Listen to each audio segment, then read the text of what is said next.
தமிழகம் மற்றும் புதுச்சேரி வாழ் மக்களுக்காக நீர்வளத்தை அள்ளி கொடுப்பதற்காக கட்டப்பட்ட வீடூர் அணையில நம்ம இப்ப இங்க இருக்கோம். இந்த அணை பொற்கால ஆட்சி செய்த கர்மவீர காமராஜர் ஐயா அவர்களோட ஆட்சி காலத்துல பொதுப்பணித்துறை கக்கன் ஐயா அவர்கள் தலைமையில இந்த வீடூர் அணை கட்டப்பட்டது. இந்த வீடூர் அணை 1959 89 லட்சம் செலவுல 3200 ஏக்கர் அளவுல கட்டியிருக்காங்க. இதை 2 வகையா பிரிச்சிருக்காங்க. எப்படின்னா 1000 ஏக்கர் புதுச்சேரி வாழ் மக்களுக்காகவும் 2200 ஏக்கர் தமிழகத்தை சேர்ந்த மக்களுக்காகவும் நீர் பங்கீட்டு செஞ்சிருக்காங்க. விழுப்புரம் மாவட்டத்துல இருக்கிற கர்ம வீரர் காமராஜர் ஐயா கட்டியிருக்கிற வீடூர் அணை, அந்த அணையில நீரியல் விவரங்கள் பத்தின நிறைய செய்திகள் கொடுத்திருக்கிறாங்க. அந்த நீரியல் விவரங்கள் என்னென்ன கொடுத்திருக்காங்கன்றதுதான் இப்ப நான் சொல்ல போறேன். அணையின் உபரி நீருக்கு கனத்துக்கு 9 எண்ல இருந்து 5 வரைக்கும் இருக்காங்க.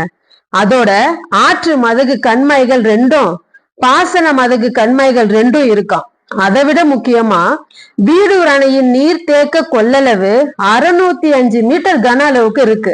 அதை விட நீர் தேக்க பரப்பளவு பாத்தீங்கன்னா 1911 ஏக்கர்லயும், நீர்வரத்து பரப்பளவு 501 சதுர மைல் தூரத்திலையும், அதோட ஆற்று மதகு கீழ்மட்டம், அந்த மதகுக்கு கீழ்மட்டம் மேல் மட்டம்லாம் இருக்கு இல்லைங்களா, அப்படி ஆற்று மதகுக்கு கீழ்மட்டம் 92ன்னும் பாசன மதகு கீழ்மட்டம் 105ன்னு சொல்லியிருக்காங்க.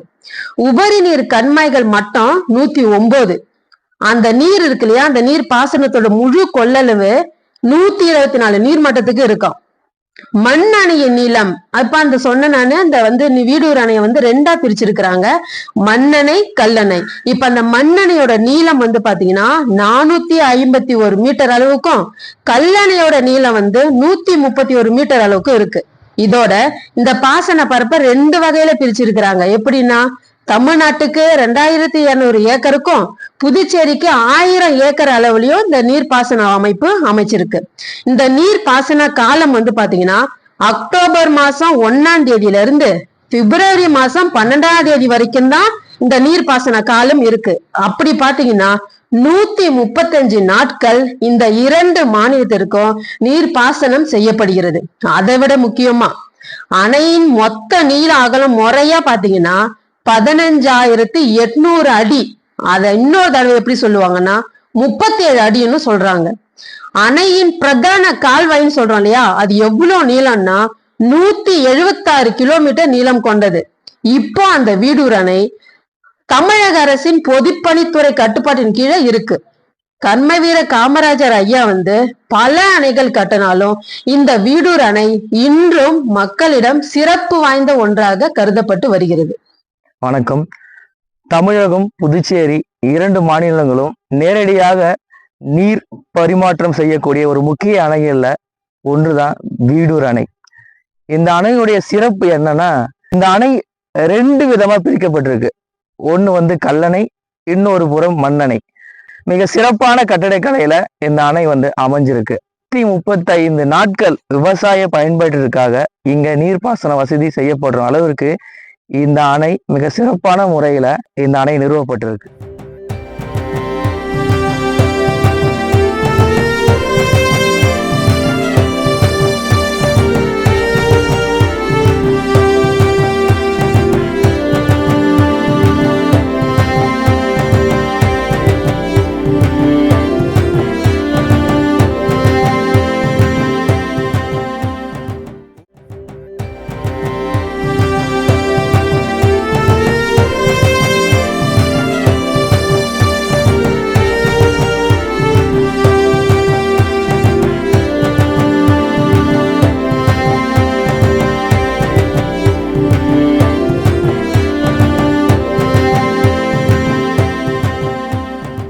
உலகிலே நேர்மையான மனிதராக, இந்தியாவின் மிகப்பெரிய வரமாக, தமிழகத்தின் பொக்கிஷமாக பார்க்கப்படுகின்ற ஒரு ஆகச்சிறந்த மாமனிதர் கர்ம வீரர் காமராஜர் ஐயா.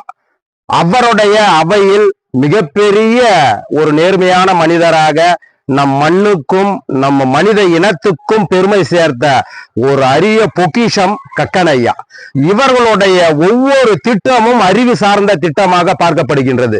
ஏன் ஒவ்வொரு அணைகளிலும் நீர் போக்குவரத்தை கொள்ளளவை கட்டமைக்க இத்தனை அணைகளை கட்டி அந்த அணைகள்ல என்ன செஞ்சாங்கன்னா உலகிலேயே உணவில் மிக பெரிய பங்கு வகிக்கின்ற மீன் உணவை பாதுகாக்க அத்தனை அணைகளிலும் மீனை பாதுகாத்து உருவாக்கி வளர்க்க ஆணையிட்டு அந்த ஆணையை செயல்படுத்தி இன்று தமிழகத்துக்கே மிகப்பெரிய உணவு பற்றாக்குறையை போக்குகின்ற மீன் வளத்தை பெருக்குவதற்காக ஒரு அரிய திட்டங்களை வகுத்த மாமனிதர்களின் வரலாற்றை பறைசாற்றுகின்றது இந்த வீடூர் அணை.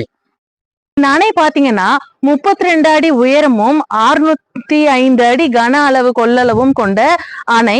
இந்த அணையில இருக்க நீர்வரத்து பாத்தீங்கன்னா சங்கராபரணி மற்றும் பெரியாற்று சங்கமிக்கிற இடமா நம்ம பார்க்க முடியுது. அது மட்டும் இல்லாம இந்த அணை மூலயமா 3200 ஏக்கர் விவசாய நிலங்கள் பாசன வசதி பெறுது அப்படின்னு சொல்றாங்க.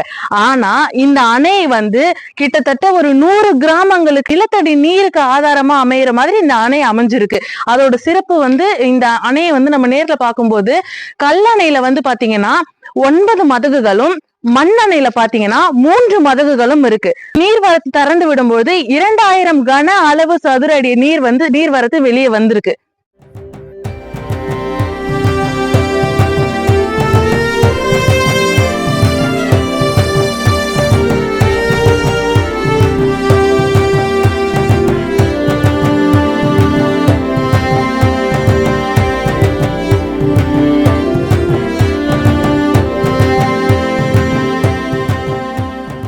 இப்ப நம்ம பாக்குறது வீடூர் அணையின் மதகுகள் கிட்டத்தட்ட 9 மதகுகள்.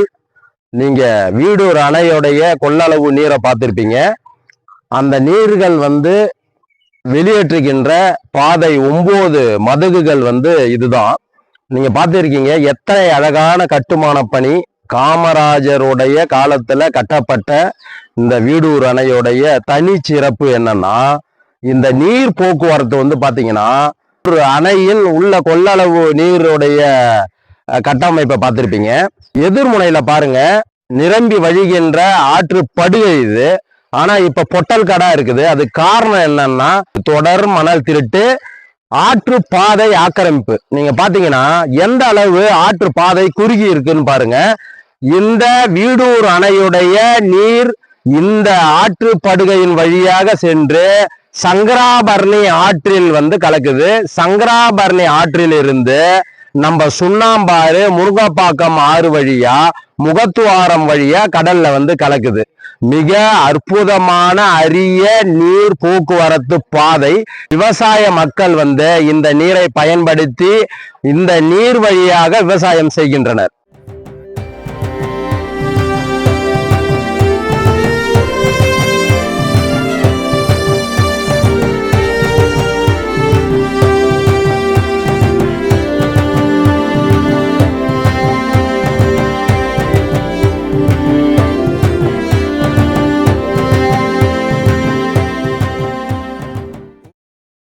இப்ப நாம பாக்குற இந்த மிகப்பெரிய பொக்கிஷம் என்னன்னா, இந்த அணையுடைய பாதுகாப்பு, நீரை தேக்கி வைக்கின்ற ஒரு முதன்மையான கட்டமைப்பு தான் இது.